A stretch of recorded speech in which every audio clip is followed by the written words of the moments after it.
Trump is sitting there. Let me zoom in. He's sitting there going, these people are weirdos.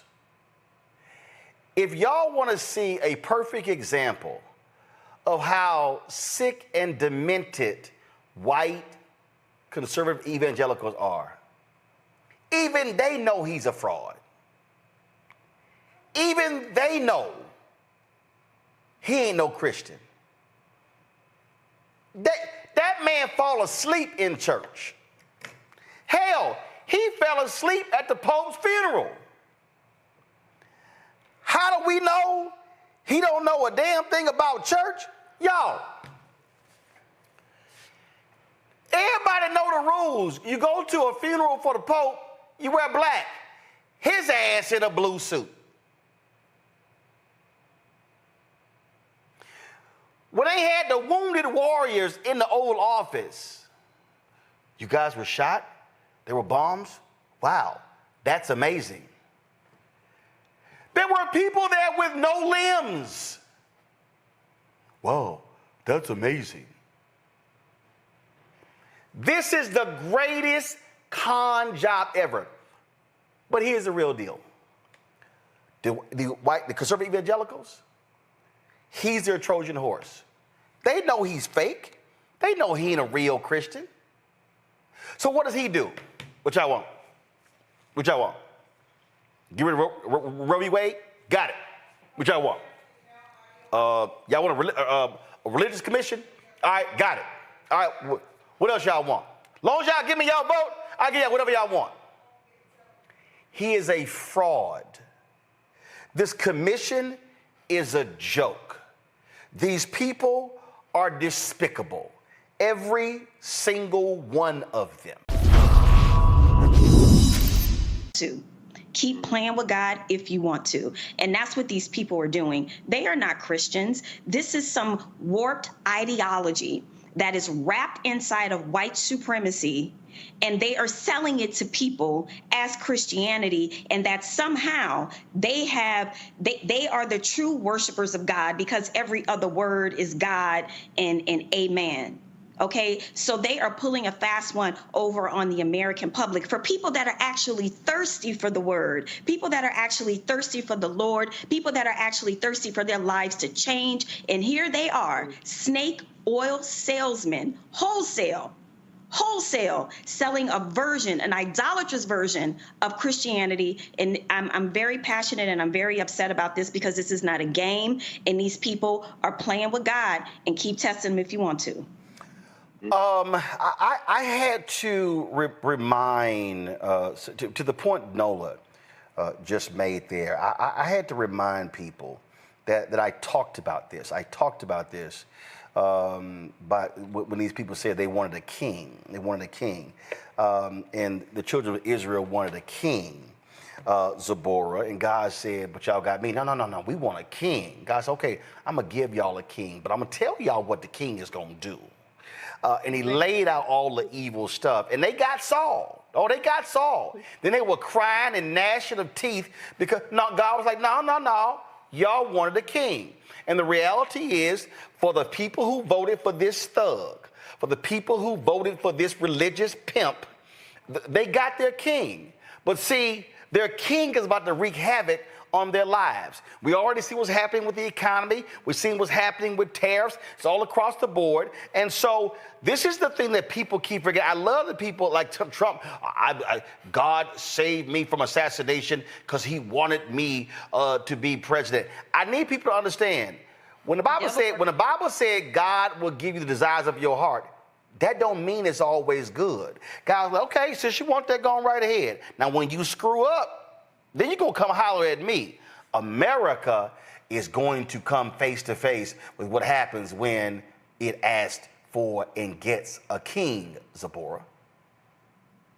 They are definitely getting exactly what they want, and they're not being held accountable to what we call Christians live by. The Bible tell us in Micah, like, what does the Lord require of you? To act justly, love, mercy. We don't have any of these. This is number white nationalism in a Sunday suit, right? They dress it up. They make it seem like this is all the things we need. And in the reality is, it's like they're not following anybody's Bible. They're not following any religious protocols that have been there since the test of time. They're not handling people with truth in one hand, love in the other. It's all judgment. It's all hellfire, brimstone. And it's playing with God, like Nola said. And you're gonna be held responsible for the things that you are doing. From rolling back all of these things to treating all of these different groups of people unjust, to not really paying attention to how your actions are impacting bulks of people, from the Save Act to everything that they're doing. It's just like a mockery of the faith. And for a woman of faith, it really disappoints me. Well, it don't disappoint me because that's who they are, right? This is who they've been. When they gave the slaves half a Bible, right? They've been doing these things forever, and they dress it up, and people don't want to speak out. It's time for people to start speaking truth to power. God tells us to go boldly in Christ, not to be okay with things that you know don't align with what the Bible say or whatever religion that you are following. That diversity work in medical is called disparities. And they have eliminated the study of maternal health and the outcomes and the issues that are directly affecting us. Black women are 3 times more likely to die in childbirth right here in Chicago and most districts around the United States. These folks, when you look at their policy, when you look at their priorities, when you look at their funding priorities, it is absolutely about the rich. It is absolutely about funding them. It is absolutely about making cuts to the poor, to the needy. These people are not Christians, and the Bible that they believe in is the Trump Lee Greenwood Bible that has the Constitution in it. I mean, and even that's a fraudulent Bible. These people have always been religious frauds. They do not abide by the teachings of Jesus in their public policy. You can't tell me that you love Jesus, yet you will support massive cuts that will lead to poor people dying across the world, and you are down with Elon Musk and Doge doing what they're doing. That is not Jesus. Yeah, I mean, what they say, you'll know they're Christians by their love. And if they want to go in and have these cuts, we're all there. We've got elected. We filled out the paperwork. We want to participate. Why is he trying to circumvent our co-equal branch of government and circumvent the process? He's not a strong president. If he was strong, he'd be able to introduce a bill, have it come to the floor, and his body would vote upon it. He's trying to do this by fiat and edict to just write things and then tie everything up in court. He's got 200 lawsuits that have been filed, 95 injunctions that are currently going on. The court system, thank God, at the state level is holding.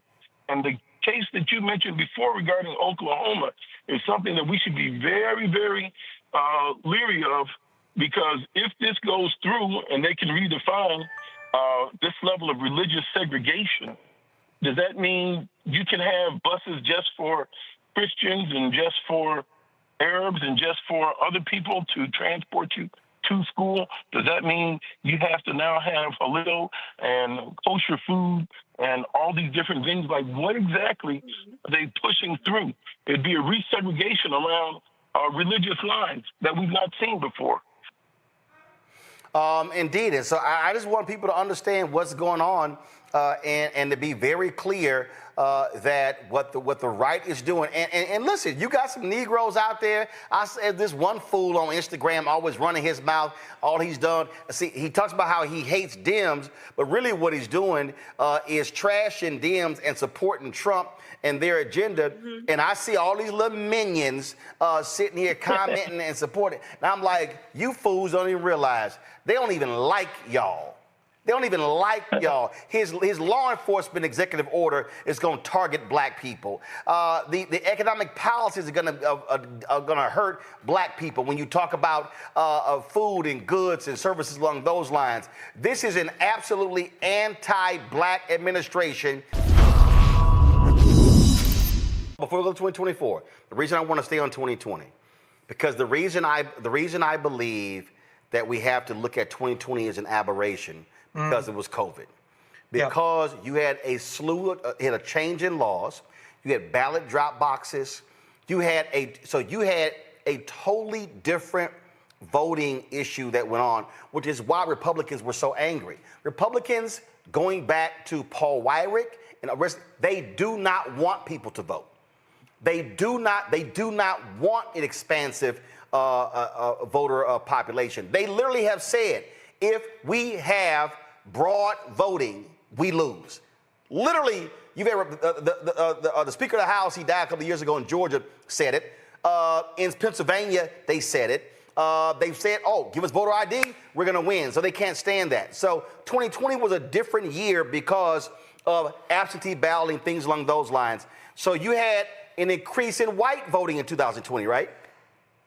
Yeah, that's what you saw. You saw high voter turnout for everybody because when you make it easier to vote, there you go. It's going to help everybody. It makes our democracy stronger. So now we go to 2024. Trump is back, but then you had the whole drama with Biden dropping out. Folk felt he was too old, and we were laying out the data.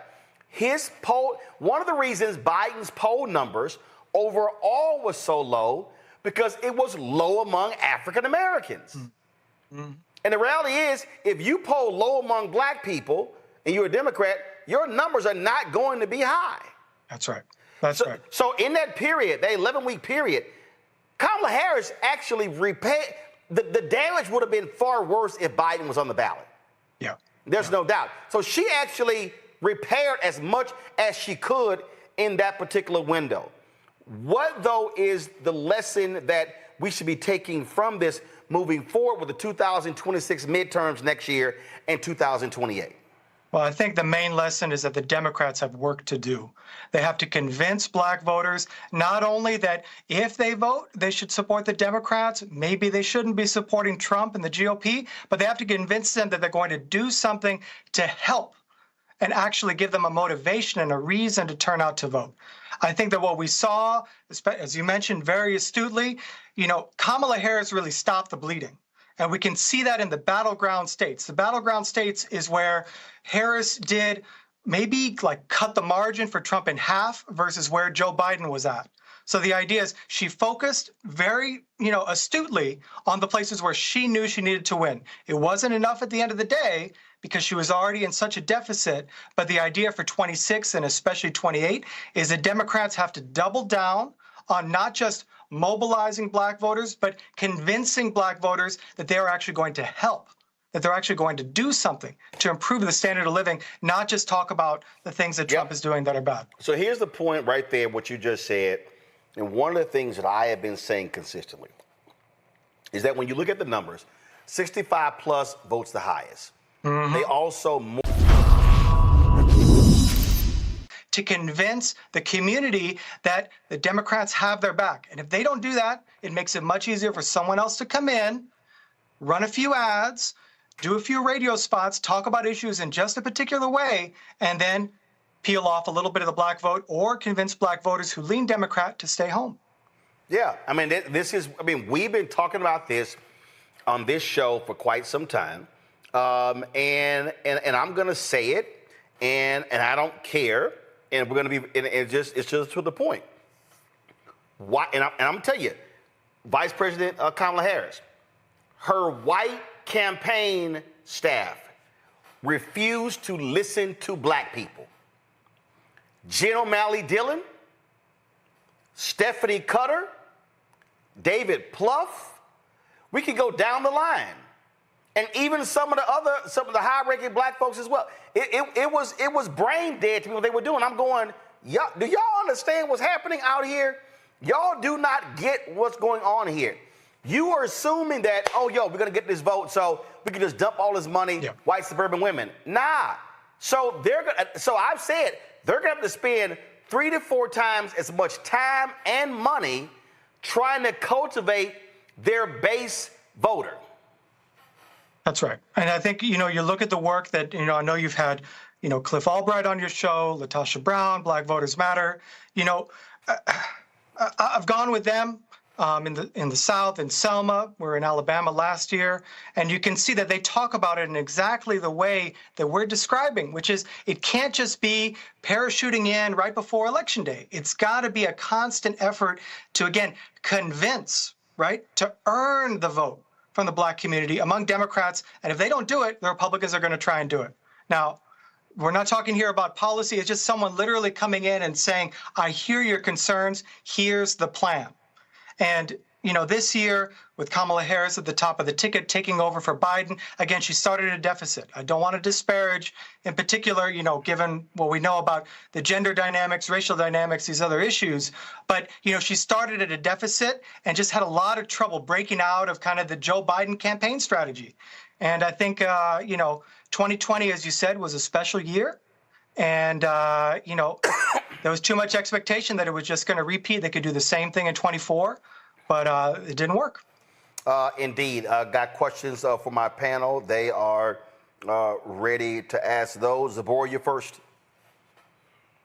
So my question is, how do we engage the other overlooked voting populations like the disabled population? They have a lot of intersectionality in those racial blocks, but at the same time, they weren't reached out to at all. So how do we really access and get those voters involved? Well, I think this is the broader point. When we talk about the voting population and the population voting for Trump or voting for Harris, we're leaving out big segments of the population that didn't even vote at all. And then if you go within the group, right, you talk about young people, disabled people, their turnout rates are well below 50%, 40%. Now, no one thinks that's because of something intrinsic or something that couldn't be changed. It's about not feeling like they have an advocate.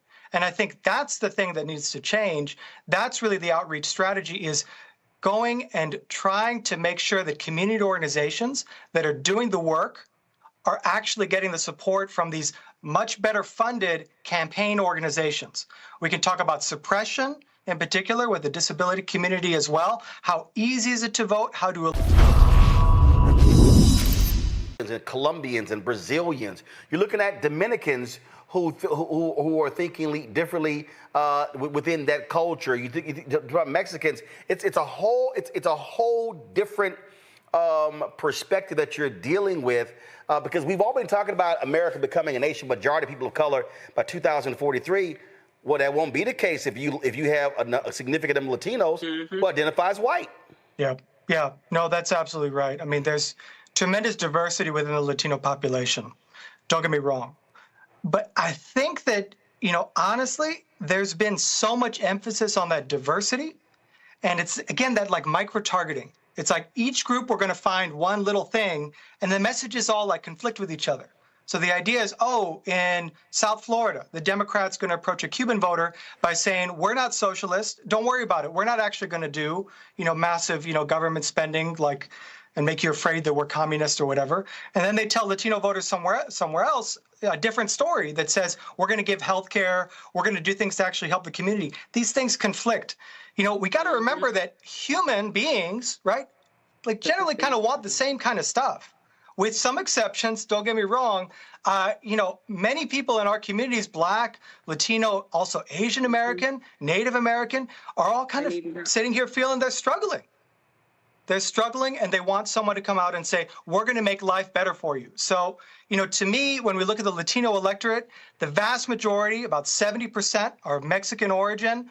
The vast majority are in the Southwest, with the exception of New York and Florida. There are Latino populations growing on the East Coast and in Georgia, where I live.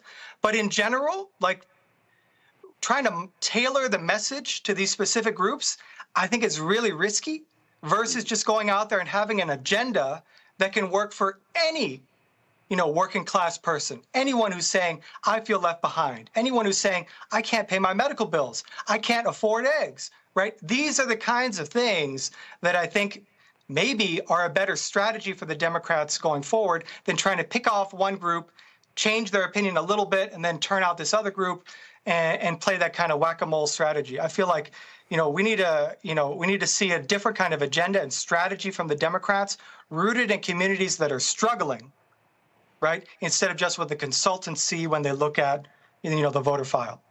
I do want to ask you this last question I have for you. and that is we keep hearing Michigan Democratic Senator Elisa Slotkin, and she keeps talking about how Democrats need to stop appearing weak and woke. And when you hear her say that, I don't think folk like her understand how that also pisses off black people. Yeah. We get the weak part, but see, what a Slotkin has to understand is that, listen, you talking to a lot of white folks there in Michigan, but you're gonna need black voters in the black belt in North Carolina. You're gonna need a big, listen, the 2030 census is gonna change the game. In the 2032 presidential election, blue states are expected to lose 10 to 12 electoral votes, congressional seats. Those are going to be shifting to southern states. That means Democrats, damn Michigan, Wisconsin, they're going to have to win a North Carolina or Georgia. And definitely you got to win Arizona and Nevada to hit 270. And so I believe white women, white Democrats and white women like Slotkin need to be real damn careful sounding like Bill Maher and these Republicans talking about woke and DEI and stuff along those lines, because you gonna need the folk who are woke to be awake to vote. Yep.